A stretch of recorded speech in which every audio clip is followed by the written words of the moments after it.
On March 26, 1988, appellant John Scott Callender was boating with friends on Lake Havasu. They steered the boat towards the beach at the Crazy Horse Campground, and two women occupants of the boat got out to retrieve an inflatable raft that they had left on the beach. The young women attempted to row the raft out into the water. When Callender saw that they were having difficulty, he dived from the boat into the water to assist them. During the dive, however, he struck his head on the bottom of the lake, broke his neck, and was rendered quadriplegic.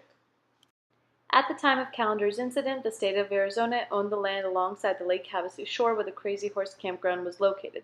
The federal government owned and controlled the lake itself. Appellees Ray and Marie Toda operated the Crazy Horse Campground. Callender filed a civil action alleging that the defendants failed to adequately warn that it was unsafe to dive in the water near the Crazy Horse Campground. In response, the Todas pointed out that Callender's accident occurred between 20 and 50 feet offshore from the campground premises. Callender had not been a guest of the campground, nor had he ever been on the premises, nor docked at the campground.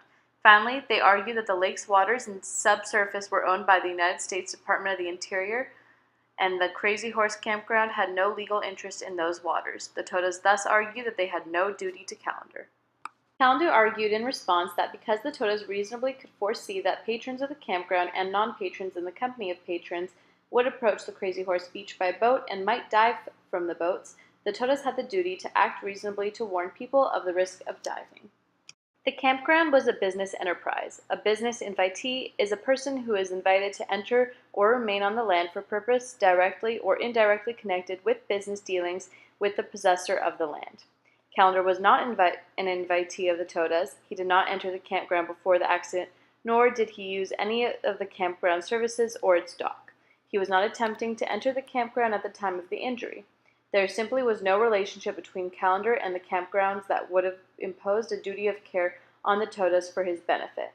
The trial court correctly granted summary judgment for the Todas after finding they had no duty to warn Callender of the dangers of diving in waters offshore from the campground.